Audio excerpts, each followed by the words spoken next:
Salam alaikum wa rahmatullah wa barakatuh. Bonjour à toutes et à tous, mes amis. Il est exactement 9h moins 5, excusez-moi. Bienvenue sur le 2.0 by BHR, votre philosophe.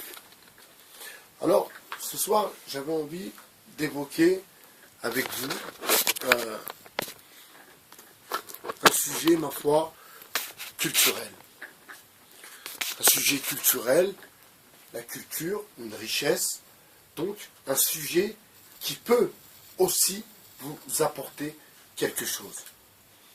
Alors, vous savez, j'avais dit dans une vidéo que parfois on pense que ces choses-là ne nous intéressent pas, par exemple de lire des livres, quelque chose qui est très intéressant, mais on ne se voit pas trop lire des livres, c'est pas trop notre délire. Et on préfère aller sur Internet. Vous savez, quand je vois tous ces gens dans les transports en commun, astaghfirullah, je suis vraiment surpris par cette matrix qui prend tout le monde sur leur téléphone. Les gens ne se parlent pas, les gens ne se regardent pas, les gens sont connectés.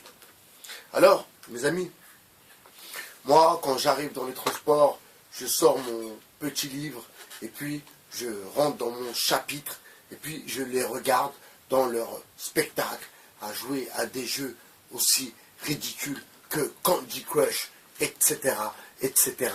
Des trucs, ma foi, tu te demandes vraiment à quoi ça sert. Enfin, si ce n'est pas juste perdre du temps pour perdre du temps, eh bien, ma foi, j'en vois pas trop l'utilité. Alors, je voulais revenir aussi sur un petit sujet aussi important, sur Cambridge Analytica et sur ces utilisateurs de Facebook, les Facebookers qui ont abandonné, arrêté d'aller sur Facebook, ont supprimé leur profil, entre guillemets, parce qu'on ne peut pas supprimer un profil, c'est bien ça le problème, car ils ont compris que Cambridge Analytica est toujours dans le game à nous filocher et à vouloir savoir qui est qui et surtout qui consomme quoi. Nous sommes dans les algorithmes, mes amis. Donc, l'intelligence artificielle, ma foi, il y a du bon, il y a du mauvais. Alors oui, je pense qu'il y a plus de mauvais que du bon, mais ma foi, l'intelligence, c'est savoir faire du bon avec ce qu'il y a de mauvais. Vous comprenez? Donc, en tirer l'essence positive pour pouvoir développer un concept, pour pouvoir transmettre un message, pour pouvoir rentrer en contact avec des proches, des amis. Ma foi, parfois, le 2.0, le monde d'Internet est parfois utile, mes amis. Maintenant, il faut savoir l'utiliser, il faut aussi ne pas l'utiliser en abondance, si vous voulez, car par la suite, ça n'a plus de sens. Et je voulais vous parler aussi d'une petite chose qui est très importante. Vous savez, c'est comme les gens qui sont pris dans le truc, je pense elle se reconnaîtra si elle voit cette vidéo, la généreuse, je pense à toi. Vous savez, toujours les images, la Palestine, les enfants blessés, les militaires qui maltraitent nos chers frères palestiniens, que Dieu les soutienne. D'ailleurs, une pensée à eux, une pensée aussi à nos frères du Yémen et à nos frères d'Algérie. Donc, être addict, parce que parfois les gens tombent addicts de ces images violentes, si vous voulez, et toujours à regarder des contenus qui sont, ma foi, un peu déglingués. C'est comme, rappelez-vous, quand il y a eu la période des Rohingyas, eh bien, que Dieu aussi leur apporte, leur donne le soutien, les soutiennent dans cette épreuve. Vous voyez, il y a des gens qui regardaient ces images de gens à qui on met des coups de couteau, et puis il y a des gens qui regardent ça du début à la fin de la vidéo. Et c'est là que vous comprenez que nous sommes en train de tomber dans un monde de pervers et de narcissisme, mes amis. Donc, Internet, oui, pourquoi pas? De quelle manière, de quelle façon, encore une autre histoire. J'espère que vous avez compris que moi, si j'utilise ce média alternatif, bien sûr, c'est pour essayer justement de faire parler de moi, entre guillemets, car je ne cherche pas la gloire, bien sûr, mais je cherche tout de même à ce que l'on puisse constater que mes discours, que mes paroles, que mes déductions sont parfois, eh bien, pas si mauvaises que ça.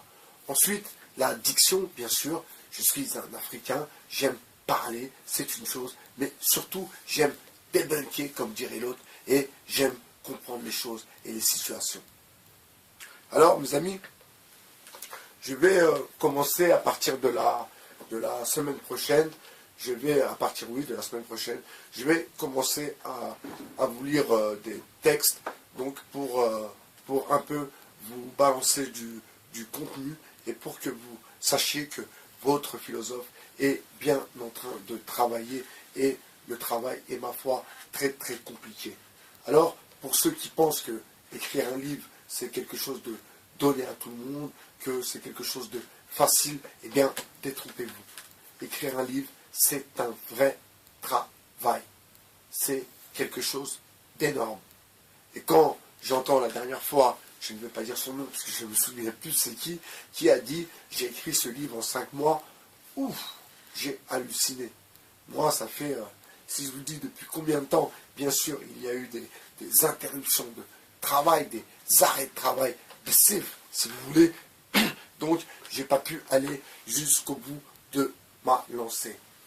À présent, je trouve un peu de stabilité, pourvu que ça dure, comme dirait l'autre, mais je me sens d'appoint, je me sens accompagné, je me sens aimé pour pouvoir enfin délivrer la chronique de ma romance, de ma vie. C'était Bernard-Henri Racaille, votre philosophe sur le 2.0. Je vous souhaite une bonne soirée, il est 21h. Je vous souhaite bien sûr de passer un bon week-end. Pour ceux qui bossent, eh bien, ce week-end, profitez de vos enfants, profitez de vos époux, de vos épouses, et je vous dis à très bientôt sur le 2.0. C'était By BHR, votre philosophe. Ciao.